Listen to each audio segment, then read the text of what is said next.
we've been playing fantasy football for a long time. And I remember once that you had to go get some Larry Fitzgerald. So fill our viewers in a little bit on how that was and how deserving this man is off the field as well. Yeah, I mean, this one's just automatic. The one thing I admire the most, we talk about the receivers, diva receivers all the time. He was the exact opposite. He was what you call, a gentleman on the field. Like Mm-hmm. he was just, would give the ball back to the rep like that. I just love that. I just love that. He was a true role model. We talk about all these other, you know, thugs and divas as role models, and I'm just like, they're not role models. Just because you're in the NFL, you're not a role model. He was a true Right. role model.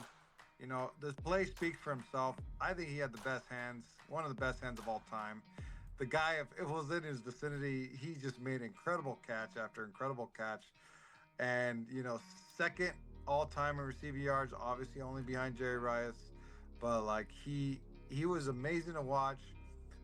I love that he played his career all with one team at the Arizona Cardinals, who don't have this, great history. But he made it his history there.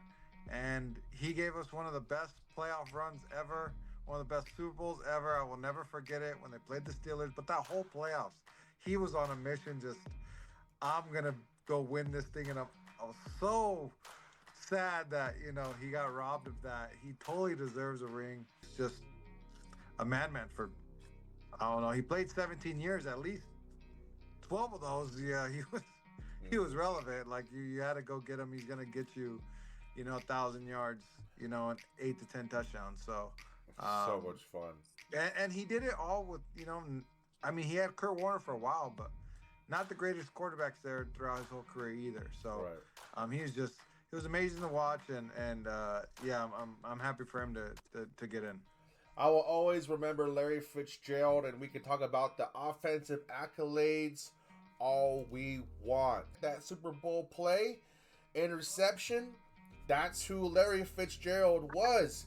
He still ran all the way back to tackle Harrison at the last, and that is just symbolizes who Larry Fitzgerald was. And I was just so happy to see him up there sitting next to Drew Brees, Luke Kuechly, and Vinatieri. A guy that sticks with one franchise, who was clearly, it didn't take long. It didn't take many years to see that Larry Fitzgerald was going to be one of the elite receivers in the league, one of the best all time. That there's something different about those kind of guys that opt to test free agency and maybe take less money to stay with the team for their entire career, 17-year career or whatever, where you were obviously going to be, everybody saw it, one of the best all time, to stay with one franchise. That's so rare, but it says so much about the man's character. And I love that. I really do. It's so yeah, Nick pretty much hit everything, but I mean, clearly Larry Fitzgerald is just one of those slam dunks, just class act on or off the field and on the field, and his hands were incredible. So